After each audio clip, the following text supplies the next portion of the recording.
Wonderful. Good afternoon, ladies and gentlemen, and dear friends. I know so many people in here, and it makes me really proud that you all spend now the lunchtime with us.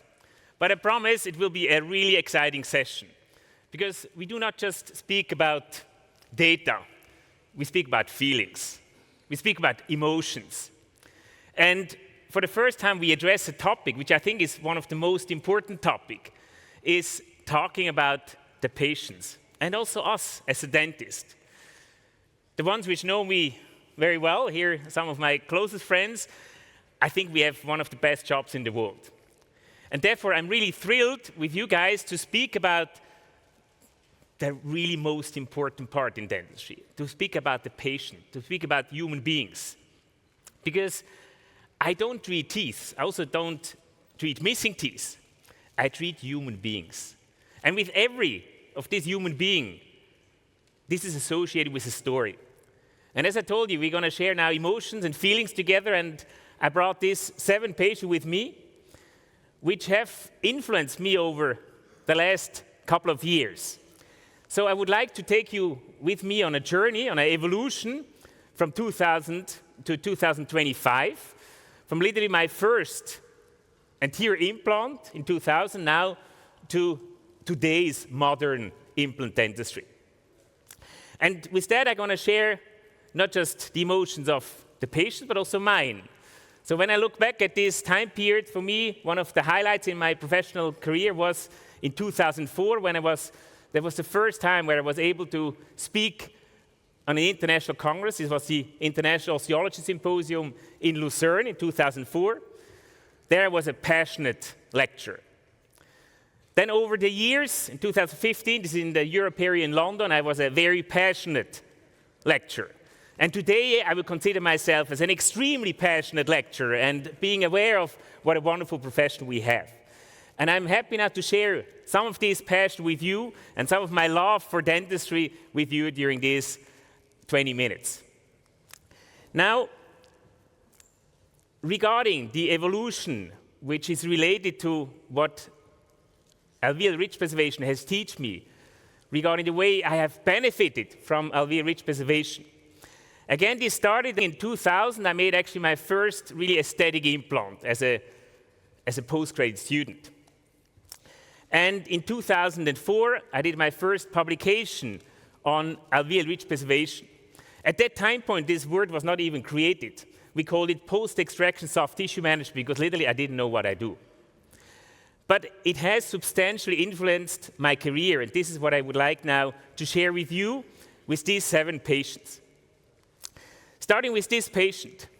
This is Sandra. She's now 55 years old. I'm 1 year younger than she is, and I treated her when she was 29 years old. And this was the smile line and the situation she had when she came to me. I was a postgraduate student, so it's difficult to get to the patient. So she was the daughter of friends of my parents. And she had a car accident lately, and she was really scared of losing the teeth. And obviously, it's a challenging situation, being the first anterior implant. And what I really appreciate about her, she did have to trust very early on me, because she just knew me as a friend, and I was then a young dentist. And she said, yes, I have the trust to undergo with you the procedure. So I was just that scared of messing up the situation because I know them also for family reasons. So I thought I just need to do everything in order to maintain the housing of the entire area there, to not lose anything because it looks perfect when she came. So I did extract the tooth, I cleaned the extraction socket, and I filled it up with Bios collagen. Again, at that time I had no idea about ridge preservation. I just thought I used these in order to maintain because I was mainly concerned about the soft tissue. And then I was an oral surgeon before, because this was the time when I was at the prostate department. So we used punches in order to get biopsies. And I used exactly these punches, 8mm punch, in order to cover that part, because I thought I need to make something which is easy to apply. And that's how actually things happen. This is also how we made this publication then in 2004. Everything out of being young and dynamic and not idea what to do. So this was then the healing after 8 weeks. And we can already see kind of the limitations was then also that we have some scar tissues at the invagination sometimes. We overcome now this issue. But overall, I was actually happy with the volume because that's why I was doing it. And then I opened the flap 2 to 3 months later, and this was then the situation after opening the flap. I was able then to place an implant, and this was then after soft tissue conditioning and providing her with my first aesthetic implant crown. And this was then the crown there, a screw-retained reconstruction, and this is the viewpoint there. We spent a lot of time together with the technician in order to really mimic the colors of the neighboring tooth. And I was obviously pretty proud about that. And I think it doesn't look that bad. And this was then the smile line, how I left Sandra when she was 29 years old. Now becoming older, this has some fun parts, some less fun parts, but the fun part is now I can show you how Sandra looks like 25 years later. And this is currently her situation with her anterior implant. The soft tissue still looks amazing, I would say.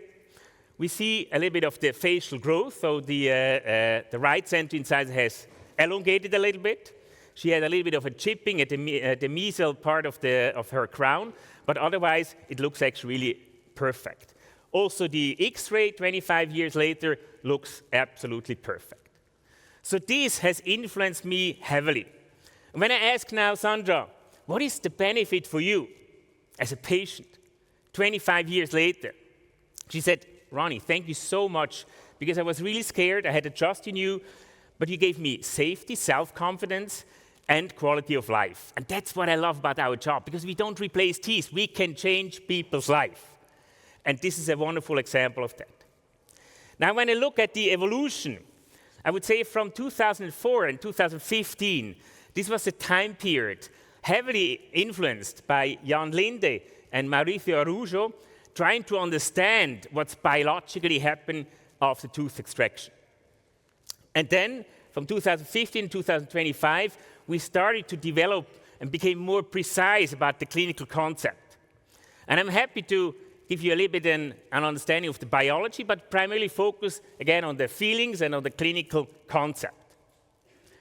Now, starting with the biology, I show you the most influential data, which are important today, that every dentist in the world in 2025 needs to know. Even when you never place an implant, you need to know this, what happens after tooth extraction. I would like to illustrate this with 2 young patients, which I have seen about 20 years ago. This is Laura. She was at the time there, she was 12 years old. She's a very energetic girl, and she loves bicycles. And as these young people, they don't pay that much attention. She fell multiple times with her bicycle, and 1 year ago, she already lost 1 central incisor. And now, believe it or not, she fell again and fractured the 2nd lateral incisor. She went then into an emergency clinic in Zurich. And again, this is about 18 years ago. And they saw then this fracture which went below the bone level. And they did what they thought is the best to do for these young patients. They extracted the tooth. Because we had no idea at that time point. And today we have a much better understanding about all the alteration taking place after tooth extraction. This is exactly what every dentist needs to know. This is a cone beam CT of a patient, not of her, because she was not patient at that time, and we would not do a cone beam CT at this young age, which shows a cone beam CT at the time of tooth extraction, and then 6 months later. And when you see these dimensional changes taking place of tooth extraction, I want you to never forget that video. I want you to keep this video always in your mind before you're going to extract the tooth. So we have substantial changes taking place. And this is the situation, this is a consequence. Laura was then referred when she was 24 years old. That means 12 years later, in order to get teeth. She was still a very energetic girl. She has now a boyfriend. And during the whole time period, she was wearing a removable denture. And she was sick and tired of that. And she wanted to have now nice and fixed teeth. After this time period of uneventful healing, that's how it looks like. When I open the flap, that's the bone I get. What does that mean? That means we need to use invasive, stressful techniques. And the older we become, the older I become, you don't need to prove yourself anymore. It's about the patient. What is the least invasive way? Here we have multiple ways. What can we do here? At that time point, this was about 18 years ago, I did a bone block and augmented the ridge. A very stressful procedure for her, but also for me. Now, we are in 2025, and I don't want to have any more these invasive treatments. Medicine, dentistry goes in the direction of preventive care, of less invasive techniques. So what are the ways how to become less invasive, how to benefit the patient and also the dentist, that you can sleep better, that you're going to be more successful? And this is a good example of Caroline. Caroline was at a time when we first met her, she was 15 years old. She's also very energetic, and she loves swimming. And she's also in a swim club, and she was once jumping into the pool and hit the pool border with her teeth. And she lost both center incisor. She was then, I would say, lucky to come to the university. And what we did there was doing a ridge preservation. Again, this was before we really understood what this means. I placed 2 bios collagens, and again, I did the same like with Sandra. I took 2 biopsy punches from the palate and sealed it. And like this, she got then a provisional reconstruction. Here is the healing after 1 week, where we can see a nice healing, some areas of fibrous tissue. And now it becomes interesting. Caroline comes then back when she was 23 years old. She was not that energetic anymore, and she has not yet a boyfriend, but she's also desperate to get finally fixed and nice teeth. Now, when I look at Caroline's situation, this is also 11 years later. This is how it looks like. And this is how it looks like when I open the flap. Here I was able to place, in a guided way, 2 implants completely within the bony envelope. As you obviously see, that's a significantly less stressful procedure for the exact same situation. And now when we have Laura and when we have Caroline on the other side, I'm going to ask you, what is the difference between them? I do this all over the world. Everybody say, yeah, one received the bone augmentation, one is not. No. The only difference between Caroline and Laura are you. Because you can change their life by taking the right decision. Because there's no patient comes to your office asking for a ridge preservation. There's no patient asking for any kind of bone augmentation. They ask for a healthy, nice tooth. That's all they want. And it's you which can change their life. Because what Laura had to undergo over a time period of 1.5 years with the multiple surgeries, that's unparalleled different to what Caroline had to undergo. And the only difference was the right decision at the time of tooth extraction. That's all it's needed. And you're in driver's seat, and you're responsible for that. So it has a lot to do with responsibility, what we're doing in dentistry today. And it's not about you, it's about the patient. And that means before I go in to extract the tooth, this is the most stressful, the most emotional event of every patient's life when it comes to dental issues. So therefore, we need to take this event as the most serious, the most important one, and we need to take the right decision. Now, the good thing is in dentistry, we are not internal medicine where we have hundreds of diseases. We basically have very simple diseases. We have 3 options when we take a tooth out. Option number 1 is I can let it heal spontaneously. That's still an option, but I need to do it on purpose. Option number 2 is I do an immediate implant. And option number 3 is I do a ridge preservation procedure. These are the 3 options I have when I do a tooth extraction. Now, the magic word, ladies and gentlemen, here is the before. The before. Tooth extraction is part of every implant therapy. The time where you pull a tooth and have no idea what you're going to do later is over. That's over. That's not anymore dentistry in 2025. Responsibility is the key. Tooth extraction is part of every implant treatment or every restorative prosthetic treatment. It makes me sick having still dentists referring me patients which they already pulled the tooth, they're running, can you do an implant? No. I want to be part of the process from the beginning on because I lose opportunities. and the procedure becomes more invasive. So let's go through some data, the most fundamental ones. And one of the most important ones was the one by Tan and Klaus Lang in 2011. Because for the first time, we really were able to do a systematic review based on 9 randomized controlled trials to understand what are the dimension changes of the tooth extraction. And we have learned that over a time period of about 6 to 7 months, we lose between 30 and 60% of the volume in the buccal-oral dimension, and in the vertical dimension between 11 and 22%. And that needs to be known by everyone. So the magic number to remember is the 50%. When I don't do anything and a single rooted tooth, I lose about 50%. Now, when I do an immediate implant, I have 2 options. I can just place the immediate implant without any graft material, or I can combine it with a graft material. And you see when the studies have been done, the other one was 2011.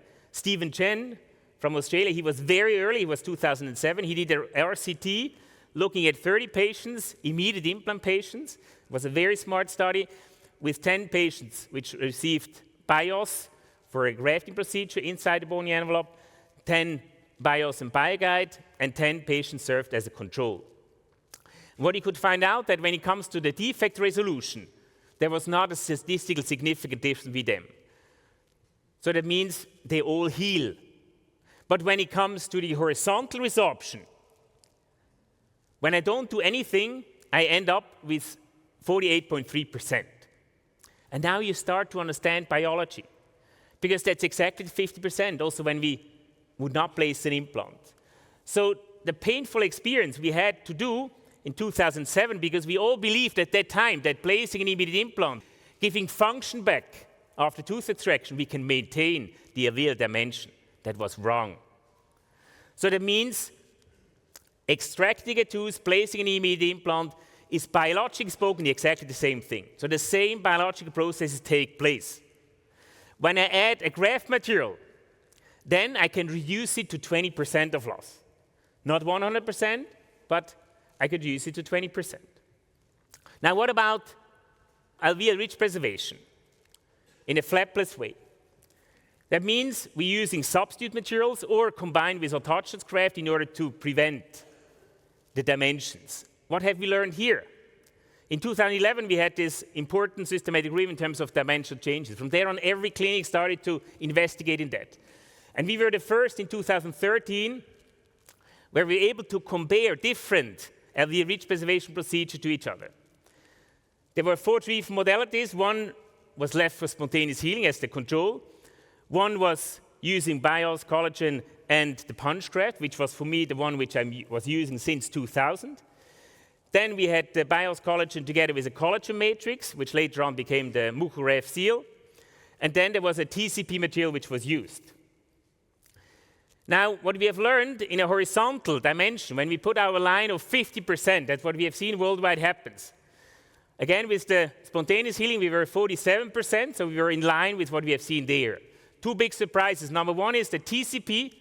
We lost 80% of the volume, which was more than when we haven't done anything. This has potentially to do with the resorption process of TCP. So we need to have materials which stay longer as a 3-dimensional scaffold. And then the second surprise was that actually from a horizontal point of view, the Mucuref C was as good as the punch graft. So that was a surprise. Now when we look at the vertical changes, and when we draw our line of 0%, that we don't lose anything vertically, we can see with the spontaneous healing we lost 11%, which is also aligned with the Tan and Klaus Lang study.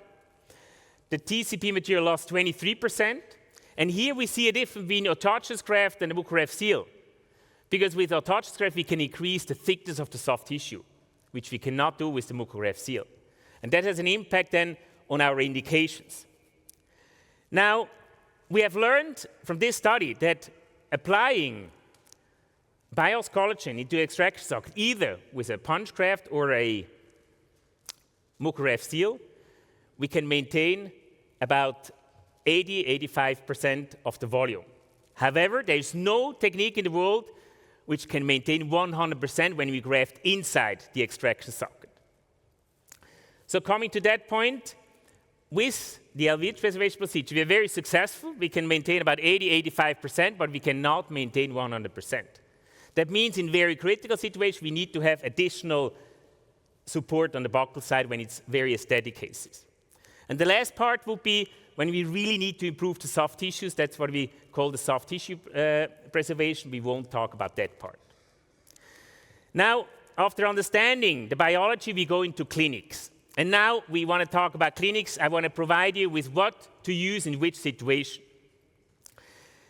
And I have good news for you, because you actually only need to remember one single question when you leave this room. But I want you to ask this question every single time before you're going to extract the tooth. And this question is, my post-credit, I cannot hear it anymore. Before I'm going to extract the tooth, I need to ask myself, can I place an implant within the next 0 to 2 months?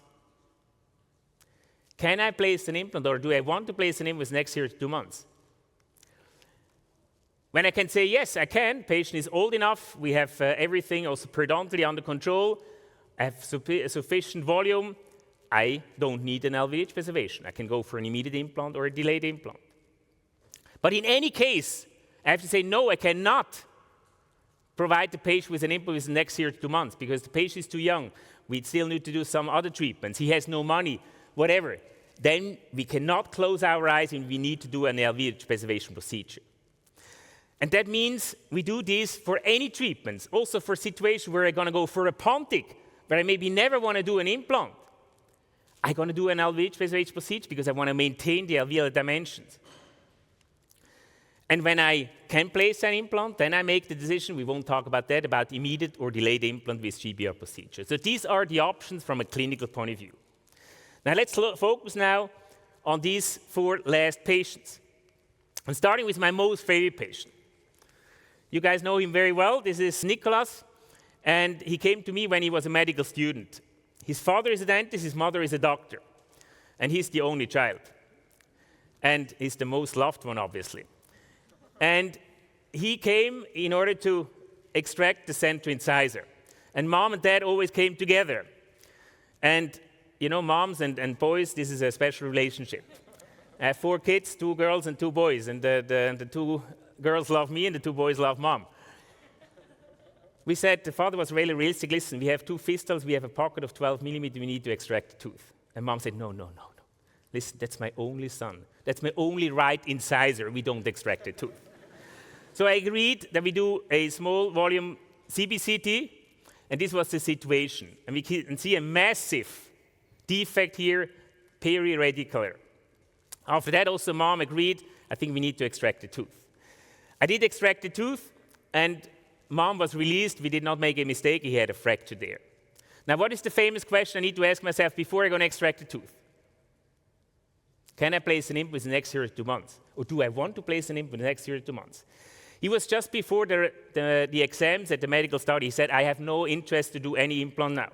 And obviously, with this defect, I also have no interest to do an immediate implant, obviously.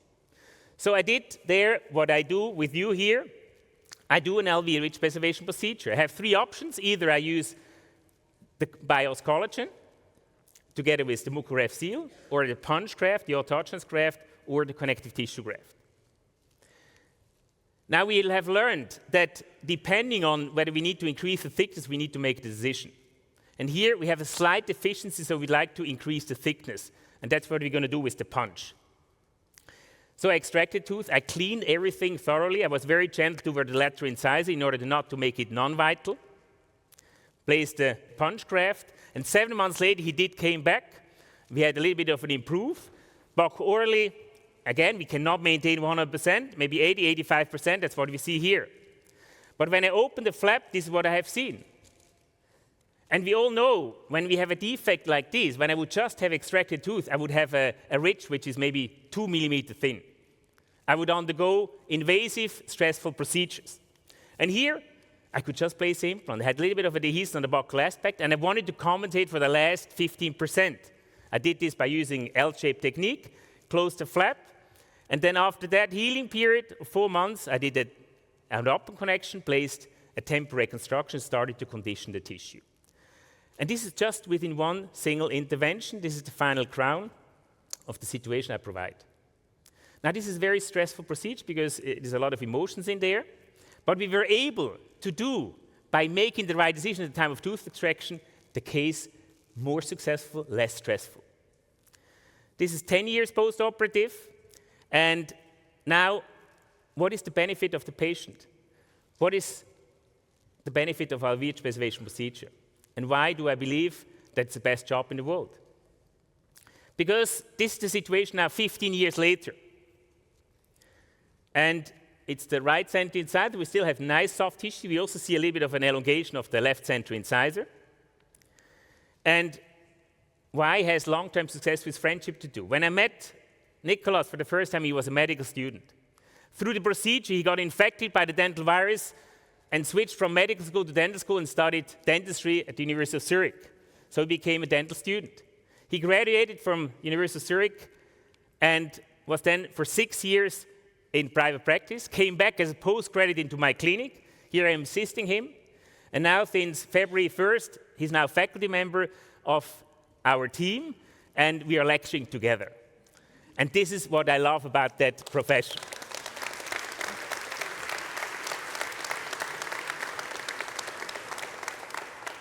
Now I got a surprise yesterday. He sent me an email and said, Ronnie, I have a surprise for you. I'm going to share this surprise with you. Can I have the sound, please?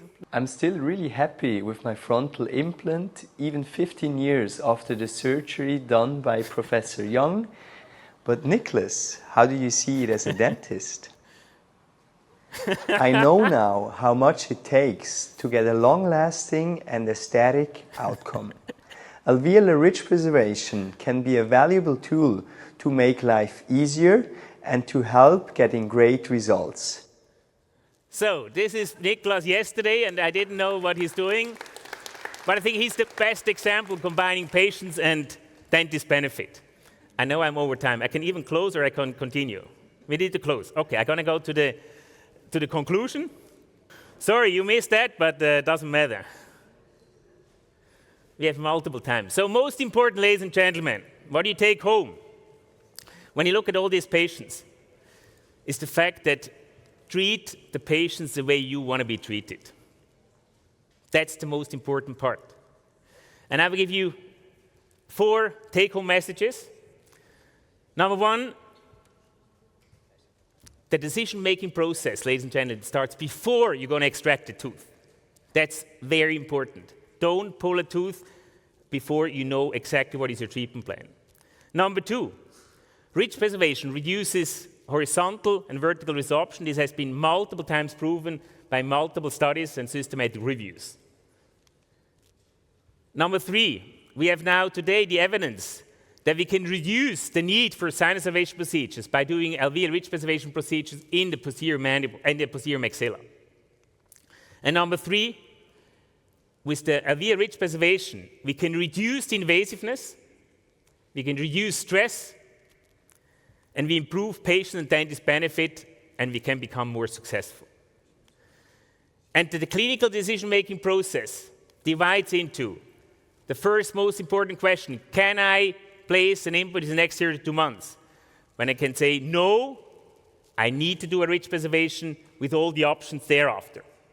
And if I can, when the conditions are ideal, I either choose between an immediate implant or a delayed implant with a GBR procedure. And with this clinical decision process, you're going to be much more successful, and I hope you can take a lot into your office. And thank you very much from the bottom of my heart, from the entire Zurich team, and we love dentistry. Thanks a lot, Ronnie.